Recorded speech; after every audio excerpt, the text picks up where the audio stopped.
This lesson is on how to hit the return of serve. The return of serve is a very important shot. If you make a mistake by not getting the ball in play, your opponents win a point.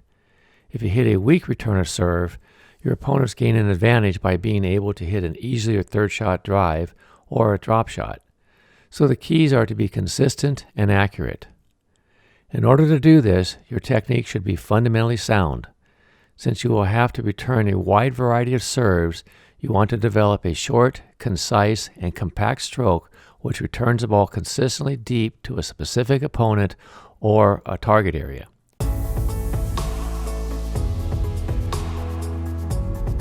The number one type of return of serve is the underspin technique. It is often called a slice because your paddle face is slicing the ball, which imparts underspin, which is also called backspin. This gives you additional ball control, which enhances the ball placement.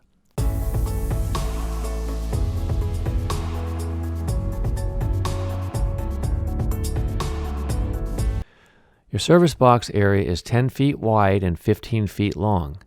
The main question is, if you stand behind your baseline and your opponent hits a serve into your service box, can you move and catch the ball after one bounce? The answer is that you should be able to do this against players in your skill level. Certainly you will have to be ready to move because many balls will be hit that force you to move. If the goal was to simply catch the ball after your opponent hits the serve, you should realize that the skill of a catch does not involve a backswing or follow-through. What a catch does involve is moving your feet to get into position to the incoming ball, reaching forward with your hand, opening your hand, and squeezing your hand to grasp the ball. Additionally, the skill of catching the ball involves hand-eye coordination.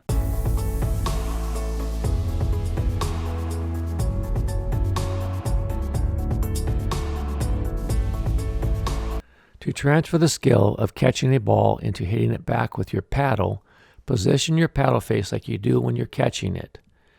You want to position the paddle face like a small wall. How open the paddle face is will control the height of your returning shot. Add pace, or how hard you hit the ball, and these two factors of height and pace will determine the distance that your shot travels. The third factor is the angle, which controls placing the ball to the right or left side of your opponent's court. Your angle controls returning the serve to player A or player B. Your strategy comes into play with this decision. If one player has a good drop shot and you want to play a dinking game, then return the serve to that player. If you want to hit volleys, hit the return to the player that hits drives. The fourth controlling factor for the placement of your return is adding some spin. This is applied simply by moving your slightly open paddle face forward when hitting the ball. The open paddle face slices the ball to impart varying amounts of spin. Until you become highly skilled at this, keep the motion very simple. Do not exaggerate hitting the ball with excessive spin by chopping or slicing downward. Simply place your paddle with an open face and block the ball back. Concentrate on blocking it to the right side or left side of your opponent's court. Focus on the height and pace of your shot. The court is only 44 feet long, so you don't need to hit it really hard. Remember, a wall never misses, so make your paddle face like a mini wall at the point of contact. As you advance, develop your footwork to step forward with your left foot for a right-handed forehand and your right foot for a backhand. Advanced players have spent years hitting balls. The slicing action, which applies underspin, gives you additional control to stop the ball from flying long.